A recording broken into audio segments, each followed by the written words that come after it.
Hey guys, my name's Steve, it's the Heroine's Corner, welcome back to my channel, and today I'm going to be doing another cozy corner.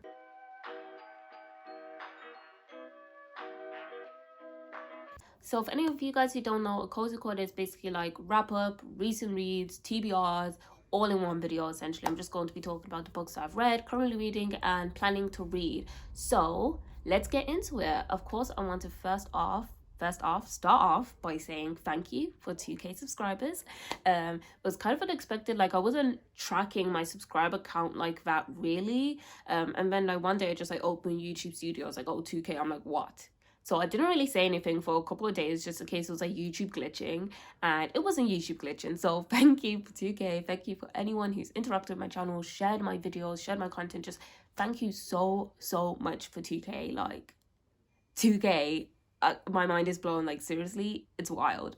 So to celebrate, I'm going to be doing a Q&A obviously, so please let me know your questions, bookish or non-bookish, down below, and I'll be uploading the Q&A pretty soon. But yeah, I've already done like a Q&A when I did 1k subscribers, so I've kind of covered like a lot of the like basic questions like favorite books, favorite genres, and stuff like that. So if you guys have any deep cut questions, I'll be happy to answer them. But without further ado, let's get into the cozy corner, guys. What books have I read recently? Like, it feels like it's been a while since I've talked about the books I've read, and also like I haven't been journaling them, so like my memory's kind of not the best, guys. But I think I need to start off with talking about The Black Flamingo by Dean Atta, and this is a young adult, I think you call it like a novel in verse. It's not like a standard prose. The book almost reads like a collection of poetry, collection of poetry, collection of poems. So essentially, this book is just about identity. I know that sounds like vague, but we follow a boy called like Michael. His mixed race, lives in London. We're following him juggling with questions surrounding his identity, whether that be his race or whether that be like his queer identity. One thing I really enjoyed about Black Flamingo is that we saw like early childhood up until like university, and you don't really see a lot of YA contemporary novels go into the university, college realm, and kind of like cuts off at like high school or sixth form or secondary school, whatever. So I really appreciated that in the story, and also the book was just really good. I don't really have like a lot of like significant thoughts about it other than it was just a very solid read. I really enjoyed it. I would recommend it to everyone, even if you don't usually like YA. I feel like this is one of those YA novels that can be read by like anyone. You will get something from it, and yeah, I just really enjoyed it. I know Dean Atta is coming out with another book relatively soon, so I'm very intrigued to see what he's going to be doing next. But yeah, I really enjoyed this book and I would recommend it to you guys. But I feel like a lot of BookTube has already read this book. Like I'm kind of behind the curve when it comes to this book.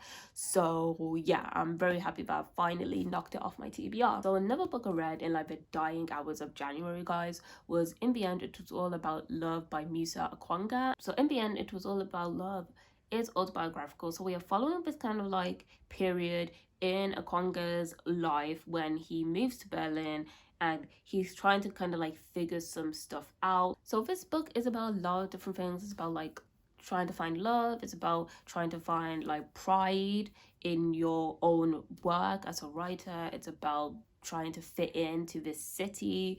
It touches on ideas like of race and identity, of course, but I feel like the main thing I got from this book was it's about loneliness, and like that is the thing that resonated with me the most. Oh, that sounds so sad, doesn't it? But like I really enjoyed the passages that were about him being lonely, because you know what I mean, it's a very like human experience and emotion. But I think in the real world, like you don't really talk about it in the way that Musa talks about it, which is just in a very naked, barefaced just way of just talking about his emotions of being lonely and desiring companionship and everything. It was just really uncomfortable sometimes, because it's like, a mirror being held up, but also it's a good kind of uncomfortable when you like just reflect on yourself and reflect on your relationships and experiences and stuff like that. And I just really enjoyed those passages in particular, and I do understand why this book was on everyone's top 10 list of 2021, which was like, it was kind of surprising to me at the start.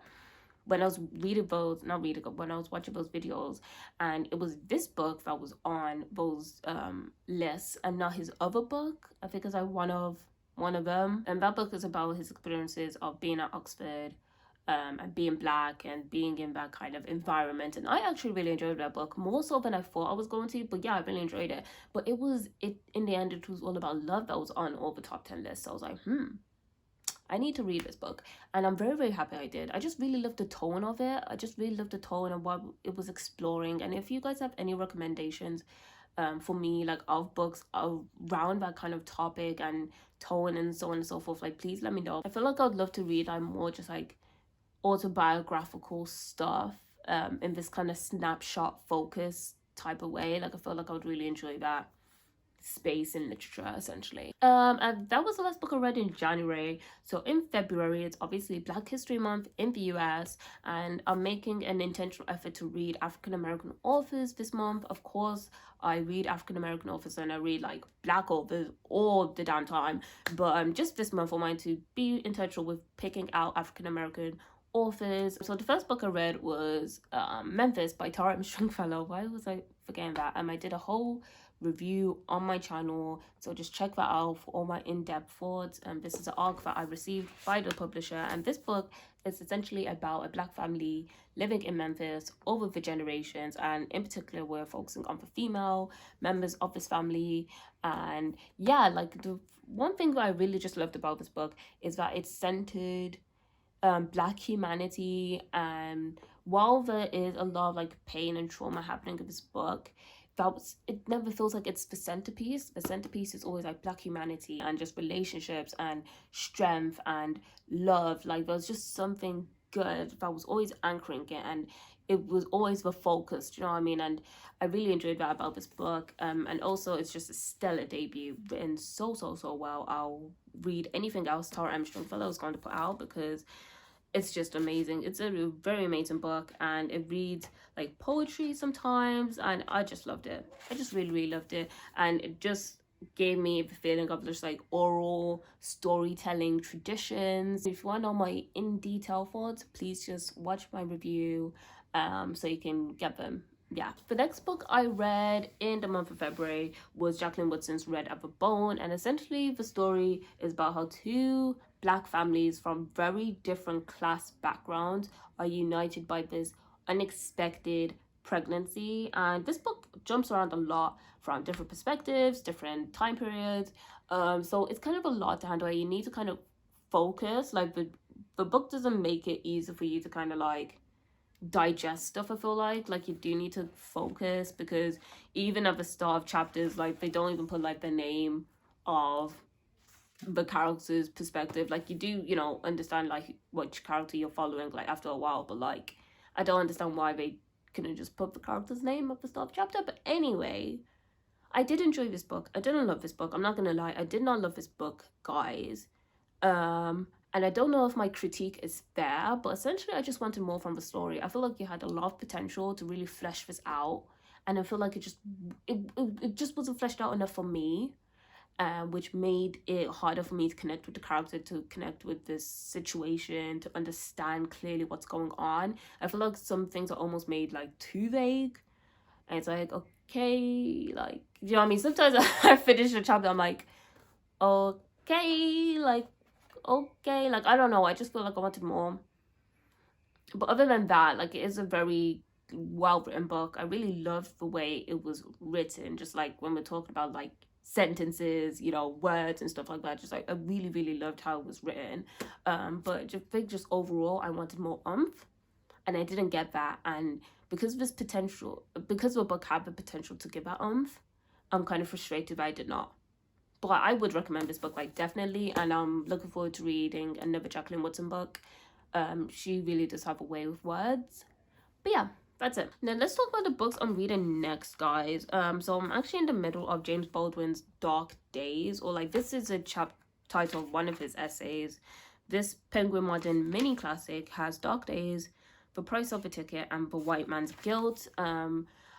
I feel like I'm going to definitely have to reread this, because I fell into the pitfall of analyzing while I'm reading, because I know it's James Baldwin and I've because I know that he's obviously saying like really smart and intellectual like stuff, I'm trying to like analyze while I'm reading it, and I'm not just like reading it. You know what I mean? I blame my English literature A levels, my history A levels, and stuff like that. But I'm analyzing while I'm reading it. I really don't like that, so I'm going to reread this, just to kind of, you know, and like just really take in what he is saying.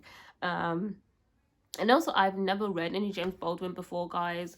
I'm very intimidated by authors like James Baldwin and like, you know, Audre Lorde. I have Audre Lorde here too. Like, I'm very like intimidated by both authors. So I'm really happy that I have this Penguin mini classic, so can just kind of like take it in, like, and kind of understand his experiences and all that stuff, and then go into his novels. It's kind of the same with this and Fury, when I really enjoy just reading about the experiences of the author and then go into their book. So I feel like I have a deeper understanding of what they are trying to say, and I feel like that's going to be the same thing with James Baldwin. You know, it's a very short book, so I'm going to like finish it like basically today. But yeah, I'm in the middle of reading this. It's fine. Like, I don't really have like any like, I don't know, I don't have like very like many pressing thoughts, other than I understand what he's saying, and like it's really good what he's saying. Like, I don't know, I don't really have like many big thoughts in my head, and maybe that's just because the book is like maybe a little bit too small to be having like these big reactions. But yeah, I'm enjoying reading this.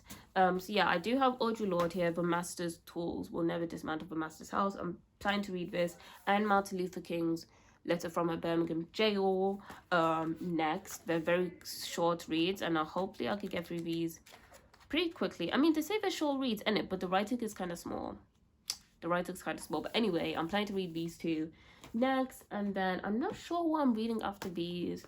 I don't really have like the most time to read because like university. Also, I am in the middle of Black Girls Must Die Exhausted by Jane Allen, which is basically a story about this black woman who is, I think she's 30 or approaching 30, and she has all these things in her life like that she's juggling, and everything's kind of going well until she gets a diagnosis about her fertility and how she doesn't really have long to have children in the natural way, and that diagnosis really just cuts through her, and that diagnosis really just like makes her aware of everything else that she's kind of carrying as a black woman and trying to live this kind of perfect life. I'm less than a third of the way through. I was listening to this on Audible. The audiobook is bloody brilliant, by the way, just absolutely phenomenal audiobook. But I had to put it down because my mind was just like all over the place, and I needed to anchor myself in like physical books. So I kind of went away from the audiobook, but I think I'll be coming back to it like pretty soon, maybe after I read like the Penguin mini classics, so I can finish the story, because I am actually really enjoying the narrative and the story. I am reading that book for blackathon, which of course, like if you're on Booksheet, you already know about blackathon. It's happening all through this month to celebrate Black History Month, and I'm participating in blackathon in a very like limited way. I'm trying to just read the group books. I don't want to put any other pressure on myself to do anything else. So probably, hopefully by the end of the month, I'm reading other group books for blackathon as well. But yeah, who knows? I'm a mood reader, guys, so like you never know what I'm actually going to read. Like, I could say all of this and it will change by tomorrow. So that's like the bookish discussion, guys, and to be honest, I don't really have anything else to say other than like university is like killing me, which everyone already knows, and I'm absolutely exhausted by all the work I have to do, which everyone already knows. Yeah, I just don't really have the energy to be like talking about other things that are happening right now. And so the Oscars, very interesting. It'll take a lot of energy for me to like delve into my thoughts actually about Oscars. I finished the book of Boba Fett, and can someone tell me why it wasn't even about Boba Fett at the end of the day? Like, let me know. But also, like, there was like 2 whole episodes that weren't even about Boba Fett, and like I just don't know why. Like, actually, can we? I'm not going to get into a rant about Star Wars right now, but can we actually move away from the original trilogy? Like, I'm actually sick and tired of seeing Luke Skywalker's face, especially when it looks like Uncanny Valley.